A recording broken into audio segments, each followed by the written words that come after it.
Development Agenda magazine, in collaboration with Environmental Media Correspondents Association of Nigeria, EMCAN, held a one-day seminar with the theme being Climate Change and COP28, the way forward for Nigeria. This took place in Abuja, FCT, on the 7th November 2023, with the presence of Dr. Ibrahim Musa Gani, Conservator General, National Park Service as Chairman, Alhaji Ibrahim Jibril, Emir of Nasarawa State, also addressed the public while he talked on policy being put into practice with strong determination, as Nigeria has the capacity and people who are willing.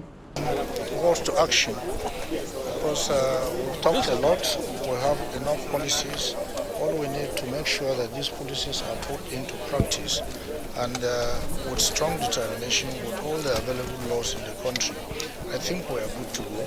And I think Nigeria will make a good showing there, because we have the capacity and we have those who are determined. Apart from the policy makers, the lawmakers, the press group, the journalists who have shown a lot of interest in the environment are an additional push to climate action in this country.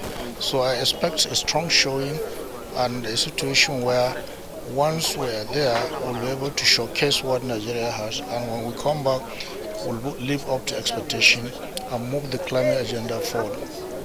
Mr. Paji Eziala, publisher, editor-in-chief, Development Agenda magazine, is calling on organizing of trees and the protection of our wildlife and environment from destruction. Protecting animals.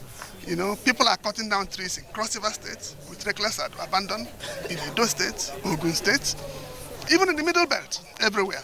No rules, no regulations. It cannot help us. So I'm calling on everybody to put hands together. For instance, President Muhammad Buhari, when he was around, promised to mobilize Nigerian youths. He did that at an international forum to plant 25 million trees. That was about 4 years ago. We've not seen the trees. So there are many things we should do. People should come together, organize, and make sure tree planting is taken seriously. Our protected areas are well protected. The National Park Service and other agencies protected should be further supported, budget increased, more hands employed, so that these areas can be protected. At least we cannot lose our protected areas. Honorable Tessia Ugbo, Deputy Chairman, Committee on Environment, House of Representatives, addressed ways for Nigeria to move forward with unified action framework that is unique as well security. Some of those issues have been mentioned today in this event.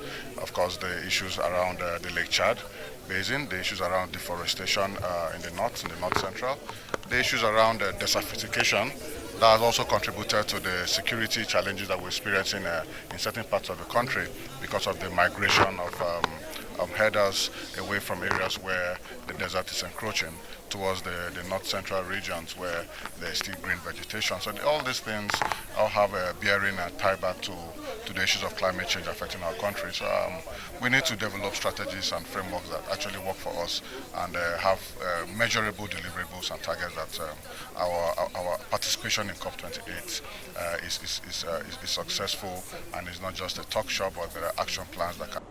Chuks Oyema, one of the organizers of EMCAN, made note on creating an awareness in what climate change is all about and how the government can be involved. The media to do your very best to see how we can tackle climate change. Nigeria belongs to us all, and we must see what we can do to report what is being done, what ought to be done, what is not being done, and see how we can motivate the government, people who ought to do what they need to do. That is what our job is, to see how we can prepare them to do what they ought to do. Reporting from Nigeria's state capital, Suibifa, Jack Rich, Top Accolade News.